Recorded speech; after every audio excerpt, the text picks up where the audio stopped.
ನಾನು ಈ ಚಾನೆಲ್ನ ಸ್ಟಾರ್ಟ್ ಮಾಡಿದಾಗಿಂದ one of the most requested video ಬಂದು ಸೌಜನ್ಯ ಕೇಸ್ ಬಗ್ಗೆ. ಸರಿ, ನಮ್ ದೂತ ಸಭೆಯ ಪ್ರಜೆಗಳು ಇಷ್ಟೊಂದು ಕೇಳ್ತಿದಾರಲ್ಲ, ಈ ಒಂದು ಕೇಸ್ ಬಗ್ಗೆ ವಿಡಿಯೋ ಮಾಡುವ ಅಂತ ಸೌಜನ್ಯ ಕೇಸ್ ಬಗ್ಗೆ ನಾನು ರಿಸರ್ಚ್ ಸ್ಟಾರ್ಟ್ ಮಾಡಿದೆ.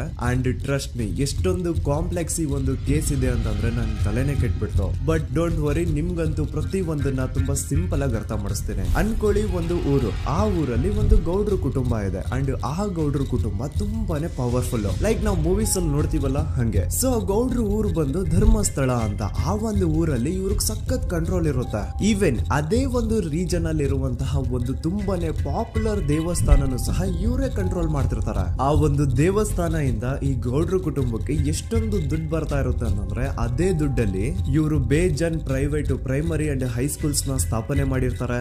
ಬೇಜನ್ ಪ್ರೈವೇಟ್ ಮೆಡಿಕಲ್ ಕಾಲೇಜಸ್ ಇರ್ತವೆ ಅಂಡ್ ಬೇಜನ್ ಪ್ರೈವೇಟ್ ದೊಡ್ಡ ದೊಡ್ಡ ಹಾಸ್ಪಿಟಲ್ಸ್ ಇರ್ತವೆ. ಒಟ್ಟಲ್ಲಿ ಹೇಳ್ಬೇಕು ಅಂತಂದ್ರೆ ದುಡ್ಡಿನ ಸುರಿಮಳೆ ಇವ್ರಿಗೆ. ನೋಡಿ, ನಮ್ಮ ಭಾರತ ದೇಶದಲ್ಲಿ ಒಂದು ಕಾನೂನು ಇದೆ, ದ ರಿಲಿಜಿಯಸ್ ಎಂಡೋಮೆಂಟ್ ಆಕ್ಟ್ 1863 ಅಂತ.